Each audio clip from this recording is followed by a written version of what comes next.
Ne permettez pas à ce que les vierges folles volent l'huile à la vierge sage que vous êtes. Parce qu'il y a les vierges folles dans le corps de Christ, il y a les vierges sages. Et les vierges folles sont là pourquoi? Pour demander l'huile. L'huile ici étant le Saint-Esprit selon ma compréhension. Alors, ne permettez pas que votre huile soit ravie. Gardez votre huile jalousement. Et vous ne pouvez pas garder votre huile si vous continuez à flirter avec dans l'entourage de ces personnes qui ne veulent pas marcher selon la vérité. Que dit 1 Corinthiens chapitre 15 verset 33? Les mauvaises compagnies corrompent les bonnes mœurs. Et la corruption c'est quoi? C'est la souillure, la contamination. Allez-vous partager le rasoir avec quelqu'un qui a le sida? Vous savez très bien que la personne a le sida, la personne vous a monté son rapport médical ayant le sida. Vous allez utiliser son rasoir, mais vous continuez à utiliser spirituellement les rasoirs des gens qui ont le sida spirituel. Voilà ce qui se passe. Vous continuez et vous êtes contaminé. Et la contamination spirituelle est plus horrible, plus dangereuse que la contamination de quelqu'un qui a le sida. Parce que quelqu'un qui a le sida pour mourir, se repent, confesse ses péchés et va au ciel.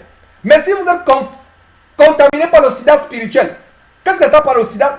Qu'est-ce qu'il entend par sida spirituel ici? Quelqu'un qui, se disant chrétien, vit comme un impie, vit loin de la foi, l'amour du monde, la convoitise des choses de la terre, l'orgueil de la vie, hauteur, rebelle à ses parents, menteur, voleur. Éloignez-vous de ces gens-là. Parce que si vous ne vous éloignez pas de ces gens, vous êtes pire que quelqu'un qui utilise le rasoir de son voisin, sachant que ce voisin a le HIV. Et séropositif. Parce que je dis encore que quelqu'un qui est séropositif selon la chair, cette chair meurt, elle est enterrée, elle peut ressusciter glorieuse si la personne s'est confessée. Mais il n'y a aucun médicament pour le sida spirituel. J'espère que vous me comprenez. Parce que j'utilise ces expressions et ces images pour ceux qui sont là à comprendre.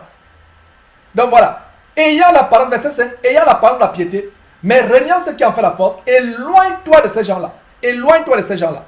Le verset 6 dit quoi?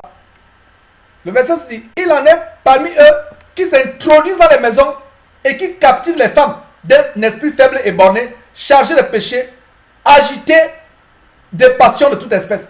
Et ce verset me fait penser à toutes ces sœurs qui gesticulent sur Facebook.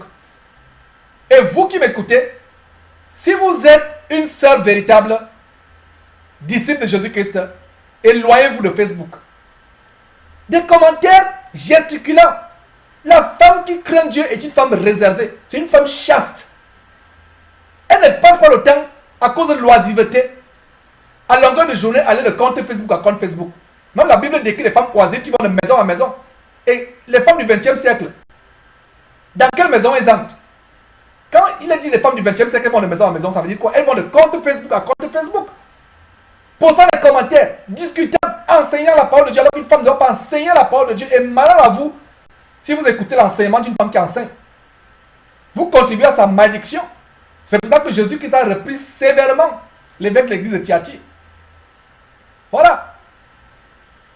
Alors sur Facebook, donc regardez, ces hommes-là, que font ces hommes-là au verset 6? Ces hommes-là s'introduisent dans les maisons. Et quelle est la manière par laquelle on s'introduit dans les maisons aujourd'hui? Par Internet, par la télévision. Je l'ai développé l'autre jour. Ces comptes Facebook auxquels vous accédez, les gens s'introduisent dans vos maisons par votre ordinateur. Faites attention avec Facebook. Faites attention avec YouTube. Faites attention avec la télévision. Ils s'introduisent dans les maisons et captivent des femmes d'un esprit faible et borné. Et ce que j'ai remarqué, c'est que ces femmes qui mettent, je peux citer les noms, mais aujourd'hui je ne citerai pas les noms. Elles sont nombreuses que je connais. Il y a même certaines que j'ai fermées. Elles passent le temps à aller de compte Facebook à Facebook. Regardez, voilà le verset décrit ces femmes-là. Ces femmes-là sont captivées. Pourquoi? Parce qu'elles ont un esprit faible et borné. Chargées de péché. Agitées. Regardez bien comment l'accord du participe passé de charger. Il y a un muet. Donc ce sont ces femmes-là. D'un esprit faible et borné. Agitées, il y a un muet. Donc ce sont ces femmes-là. Ces femmes-là sont captivées. Elles vont de compte Facebook à compte Facebook. Je me demande même si elles ont des maris. Et si elles avaient des maris, à quel moment ils s'occupent de leurs maris ou de leurs enfants? Alors que la première responsabilité d'une femme, c'est de prendre soin de ses enfants et de son mari. Mais à 24 sur 24, vous les voyez sur Facebook. Des femmes comment? D'un esprit faible et borné. Il faut voir les commentaires qu'elles font. Vous dites, mais Seigneur, est-ce que c'est une femme qui a écrit ceci? Le standard de la sanctification de la femme est davantage élevé. Pourquoi? Parce que la séduction est ancrée dans le monde à cause d'une femme. Il y a des gens qui vont dire, Georges, tu es misogyne, tu n'aimes pas les femmes. Oh, mes frères et sœurs, si vous saviez l'amour que j'ai pour mon épouse et pour ma mère, et pour mes sœurs, et pour toutes les sœurs en Christ. Mais nous prêchons la vérité. Parce que beaucoup de sœurs aujourd'hui se sont mis à suivre Satan sans s'en rendre compte. Et nous pleurons pour ces sœurs-là. Les femmes de l'esprit faible et borné, chargées de péché, agitées par les passions. Il faut voir la passion par laquelle elles discutent sur Facebook. Voilà ce verset, et je mets une parenthèse.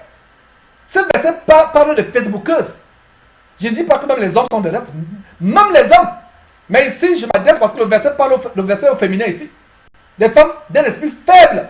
La femme est facilement séduisible. Vous pensez que Satan ne connaissait pas la nature de la femme? C'est pour ça que Satan est passé par Ève. Parce que Satan connaît la nature de la femme. C'est pour ça qu'une femme qui enseigne la parole de Dieu, alors qu'elle ne doit pas enseigner la parole de Dieu, il est interdit d'enseigner à la femme d'enseigner la parole de Dieu. Pourquoi? Parce que la femme s'expose facilement à la séduction sans même s'en rendre compte.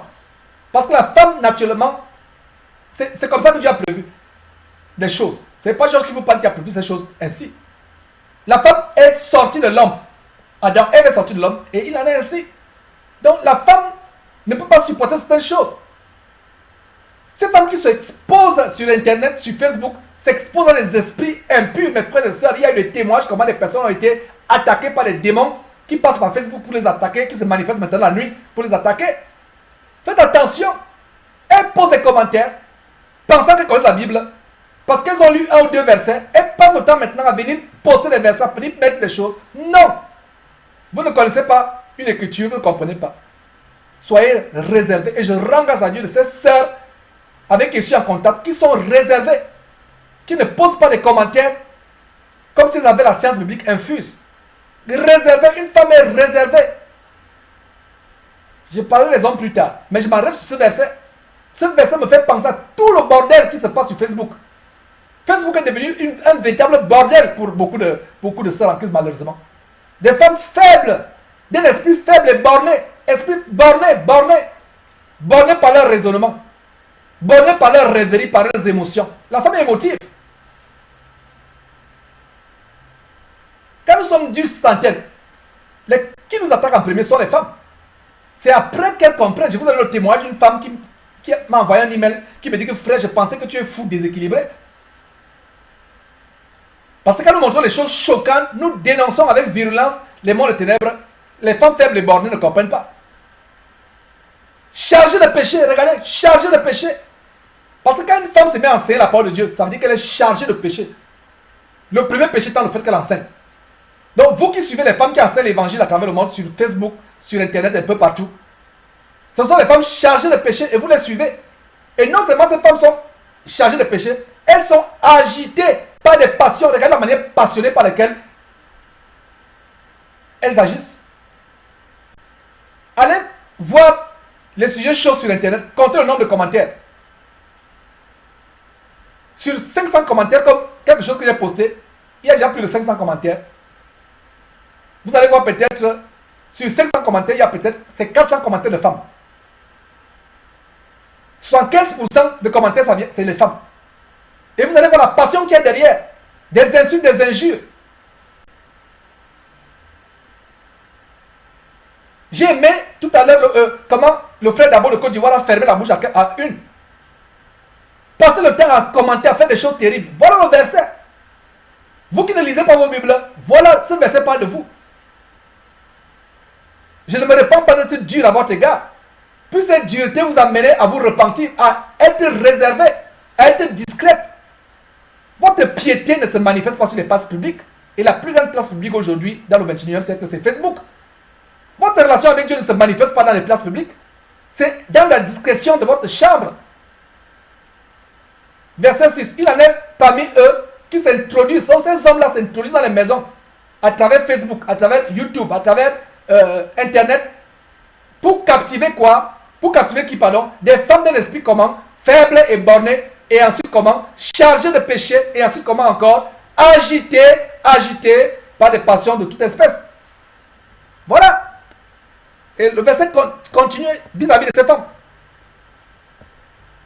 Apprenant toujours et ne pouvant jamais arriver à la connaissance de la vérité. Elles apprennent. Tel homme de Dieu enseigne, on le poursuit. Tel homme de Dieu enseigne, mais elles apprennent toujours, mais elles n'ont jamais la connaissance de la vérité. Parce que la connaissance de la vérité, le mot connaissance vient du mot grec. Je n'aimerais pas vous épater par ce mot. C'est un mot, c'est tout simplement vous montrer comment le français est limité. Le mot grec, c'est ginosko, la connaissance expérimentale. Il y a des gens qui disent que je connais la parole de Dieu. Vous ne pouvez pas connaître la parole de Dieu sans le ginosko. Le ginosko, c'est la connaissance expérimentale. Une parole de Dieu qu'on connaît sans mettre en pratique, vous n'avez pas de connaissance. La première connaissance qu'on a de la parole de Dieu, c'est nous la mettons en pratique. Nous connaissons pour mettre en pratique, et Jacques en parle. Celui qui met la loi en pratique, la parole de Dieu en pratique. Donc voilà ces personnes qui apprennent toujours, mais n'arrivent jamais à la connaissance de la vérité. Ce sont des fontaines sans eau. Mes sœurs, je vous en supplie, disparaissez de Facebook. Disparaissez. Du moins, si vous postez un verset, de temps en temps, ok. Mais quand il disparaissez, cessez de commenter. Cessez d'entrer dans les querelles, dans les argumentations, dans les débats sur Facebook. Seul en Christ à travers le monde, cessez de faire cela. Parce qu'en le faisant, je suis pur de votre sang en vous disant ces choses. Vous êtes chargé de péché. Éloignez ces choses. S'il n'y avait pas ce travail de répandre l'évangile que nous faisons, je pense que je n'aurais pas de compte Facebook. Vous pensez que celui qui a mis Facebook, mis sur pied Facebook, allez faire les recherches sur lui. Il n'est pas comme nous. Il est de l'autre camp. Il sert notre ennemi. Facebook est en train de détruire beaucoup de personnes. Les querelles, les animosités, les mauvais. Éloignez-vous de ces choses-là. Ça développe la suspicion, la rancœur, l'insensibilité, l'esprit de querelle. Mes frères et sœurs, continuons au verset 8. Le verset 8 continue en disant: de même que Janès et Jambres s'opposaient à Moïse, de même ces hommes s'opposent à la vérité, étant corrompus d'entendement, réprouvés à ce qui concerne la foi. Voilà des hommes qui s'opposent, et voilà deux noms qui sont cités. Et on a fait une émission, à savoir, faut-il dénoncer les faux pasteurs en citant leurs noms. Voilà. Janès et Jambres s'opposaient à Moïse. On a cité leurs noms ici. De même, ces hommes font quoi? Ces hommes qui entrent de maison en maison, captivant les femmes d'un esprit faible et borné, chargés de péché, agités de toutes sortes de passions. Le verset dit quoi? Ces hommes s'opposent à la vérité.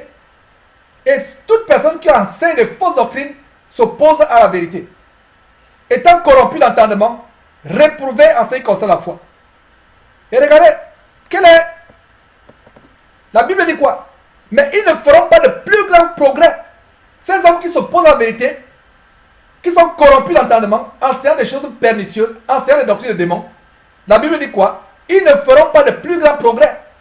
Car leur folie sera manifeste pour tous. Et voilà, la folie ne peut pas. Ils peuvent vous tromper pendant des années. Mais un jour, ils seront exposés au grand public. On saura qu'ils ne servent pas le Seigneur Jésus-Christ. Donc la Bible dit que mais ils ne feront pas de plus grand progrès. Car leur folie sera manifeste pour tous. Comme le fut celle de ces deux hommes. On continue. Maintenant, pour nous qui aimons véritablement le Seigneur Jésus-Christ, pour les véritables disciples, le verset 10 dit: pour toi, tu as suivi mon enseignement, ma conduite, mes résolutions, ma foi, ma douceur, ma charité, ma constance. Mes frères et sœurs, inspirés par le Saint-Esprit, j'aimerais m'arrêter sur deux mots ici. Mes résolutions. Quelles sont les résolutions que vous allez prendre aujourd'hui en écoutant cet enseignement? Est-ce les résolutions de me détester parce que vous dites la vérité? Ou est-ce les résolutions de vraiment dire, c'est que cet homme l'a dit, j'aimerais m'examiner moi-même? Le mot résolution. Résolution, quelle résolution allez-vous prendre aujourd'hui? Résolution de continuer à marcher dans la voie de l'égarement, ou résolution à rechercher véritablement la foi du Seigneur? Mon frère, ma soeur qui m'écoute, ou toi qui n'es pas encore disciple de Jésus, qui est venu comme cela, par coïncidence, bien qu'il n'y a pas de coïncidence avec Dieu, c'est pas par hasard que tu es en train d'écouter cette chaîne aujourd'hui. Quelle est ta résolution aujourd'hui en écoutant cette parole? Qu'est-ce que tu résous, toi, ma soeur? Quelle est la résolution? Ta résolution est-elle de continuer à aller sur Facebook ou de cesser d'aller te chamailler, aller t'exposer, aller te prostituer sur Facebook? Quelle est ta résolution? Donc, la résolution, puisque notre résolution aujourd'hui, c'est une résolution de nous examiner dans notre chambre afin de faire ce qui est agréable à Dieu. Regardez Constance. La constance. Nous ne sommes pas vacillants. En portant toute la doctrine. Telle doctrine se lève, vous courez. Telle doctrine se lève, vous courez. Non. Nous sommes constants. Jésus-Christ dit la parole de Dieu est le rocher de tous les âges. Et c'est un rocher qui ne peut pas bouger. Et quand nous nous appuyons sur ce rocher, nous sommes constants. Et quel est ce rocher? Ce rocher, nous l'avons aujourd'hui sous forme de la parole de Dieu. D'ailleurs, Jésus-Christ, c'est la parole faite chair. Nous avons la parole de Dieu qui est Jésus-Christ. Et d'ailleurs, l'Apocalypse chapitre 19, verset 13 dit, le nom de Jésus, c'est la parole de Dieu. Donc, l'une des clés pour la constance, pour s'assurer que nous ne serons pas égarés à tout vent de doctrine, nous ne serons pas emportés à tout vent de doctrine, pour s'assurer que nous aurons la constance, nous allons à l'encre sûre de ce rocher de tous les âges, qui est la parole de Dieu, qui est Jésus-Christ, la parole de Dieu. Voilà la constance. Vous ne vacillez pas. La séduction, mes frères et sœurs, a atteint un niveau pas possible à cette fin de temps. La séduction. Et beaucoup de gens manquent de constance. Emportés à tout vent de doctrine. Tel homme de Dieu se lève, ils le suivent. Tel homme de Dieu se lève, ils le suivent.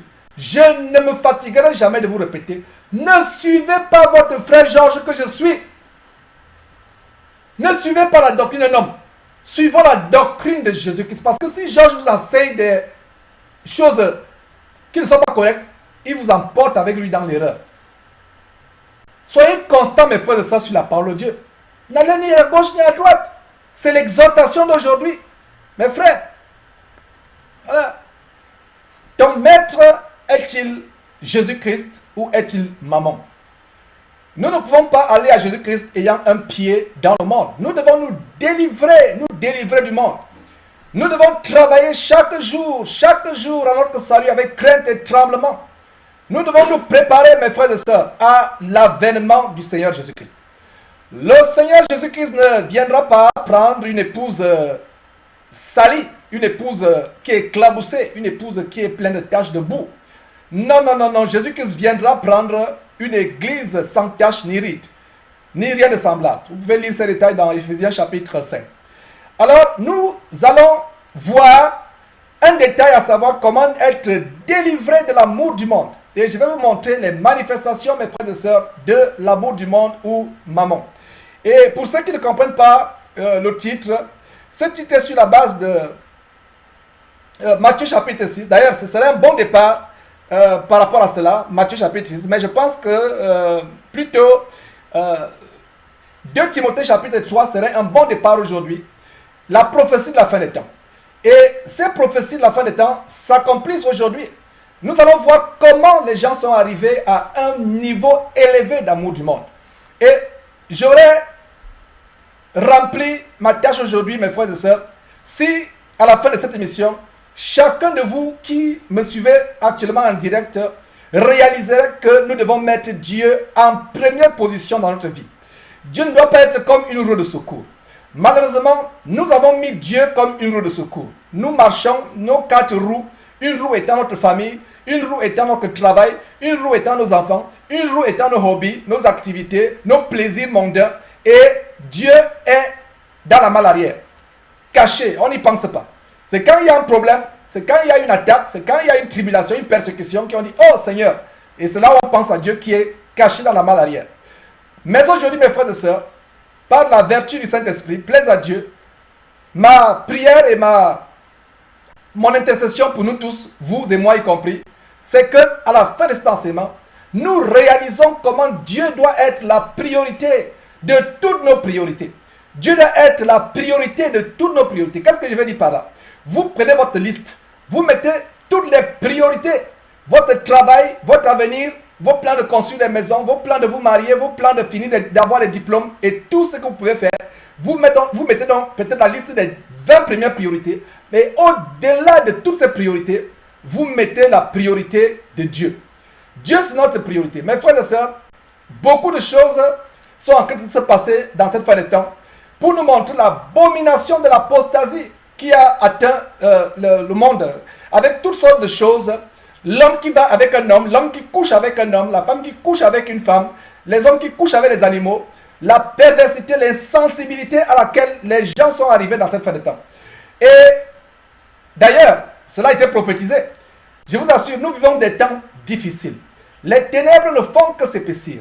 Et puisse cette émission aujourd'hui nous faire prendre conscience à quel point nous avons mis Dieu dans la malle arrière. À quel point nous avons mis Dieu dans le placard. À cause de quoi? À cause de l'amour du monde. À cause des plaisirs pernicieux, des plaisirs insensés de ce monde. L'apôtre Paul écrivant à Timothée, parlant de la femme qui s'est éloignée de la foi, dit celle qui vit dans les plaisirs est morte, morte bien que vivante. Et ça s'adresse aux femmes dans ce contexte où Paul écrivait à Timothée, mais c'est général, que ce soit une femme, que ce soit un homme, que ce soit un frère en Christ ou une sœur en Christ, ceux qui vivent dans les plaisirs de ce monde, les plaisirs de ce monde, nous sommes morts. Et je vais développer cet aspect, la catégorie des chrétiens qui sont des morts vivants. Ils sont des morts vivants, ils marchent en Christ Jésus, mais ayant un pied dans le monde.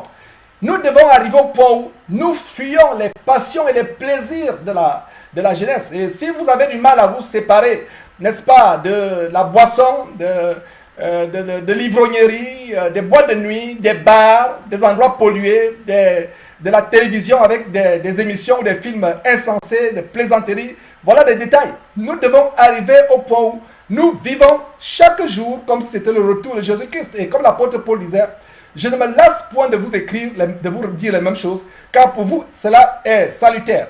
Donc, c'est la voie du salut de dire les mêmes choses, de dire les mêmes choses, de dire les mêmes choses.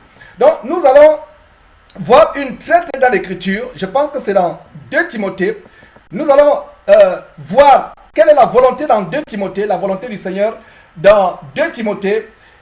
Tournez dans vos Bibles dans 2 Timothée. Et pour ceux qui préfèrent suivre avec leur écran, voilà, je pense que voilà, cette journée d'aujourd'hui, parce que c'est un enseignement qui nous tient à cœur. Nous devons arriver au point où nous prêchons la vérité qui délivre.